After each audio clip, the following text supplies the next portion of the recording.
Udo, what are some of the standards that you came up with through your years of research on the oils and the fats? Well, actually there are quite a few. Okay. For the oils themselves, I set 6 standards. One is to make them with health rather than shelf life in mind, because when they're made with shelf life in mind, a lot of damage is done to them. And that damage changes molecules, and then those molecules have damaging effects on health. Mm-hmm. The second was to bring back the omega-3s, because they were only established as essential in 1981, which was the year after I got poisoned, so my timing could not have been better, right?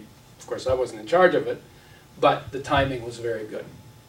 And so to bring those back, because they are the single most widespread essential nutrient deficiency of our time, and we didn't know it then, but the research now says when you increase omega-3s in the diet, you can improve virtually every major degenerative condition of our times. That's amazing. And that means that all of these problems that they improve had to be caused by omega-3 deficiency. Because omega-3s can only reverse what lack of omega-3s causes. They won't fix vitamin A deficiency or magnesium deficiency, but they will fix everything that comes from omega-3 deficiency except death. So you have to fix it before you die, because death by definition is not reversible.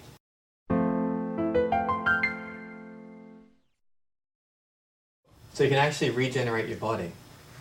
Yeah, actually the body is a major construction site. Every year 98% of the molecules in your body are removed and replaced, and you don't even notice. That's how well done it is. So it's a major construction site, and physical health is basically keeping the construction site highly organized, right? The fact that it's 98% is replaced every year means it's a lot of work to keep it going.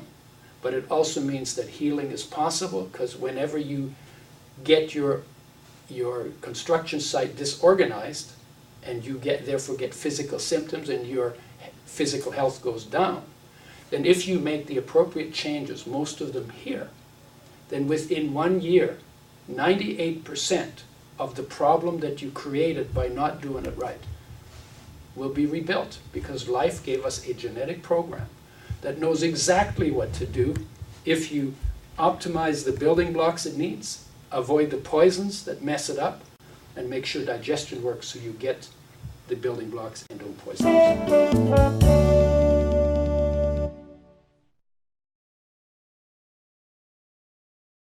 So what are the other standards that you came up with? So the third standard was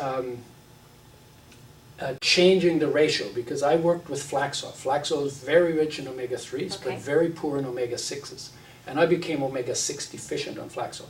I got dry eyes, skipped heartbeats, arthritis-like pain in my finger joints, and thin papery skin. People got more infections. There's now research that says you can increase prostate cancer cell growth when 3s go too high and 6s too low in relation to each other. And people also got more eczema and psoriasis-like skin problems. So the third was develop a formula for a blend that is better balanced. And you also get your omega-6s made with health in mind, because most of the omega-6s in most people's diets are damaged. In fact, they'll get you at 1% damage, which is standard for that industry. You get 1.5 million damaged molecules for every one of your body's 60 trillion cells in just 1 tablespoon. Of oil that you would buy? Cooking oils. Just cooking oils? Yeah. 1% is damaged? All of the oils that don't say unrefined on them or are not extra virgin olive oils.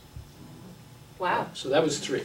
Okay. Number 4 was to get out of plastic into glass, simply because oils swell plastic, and stuff in plastic leaches into oil quicker than it leaches into water.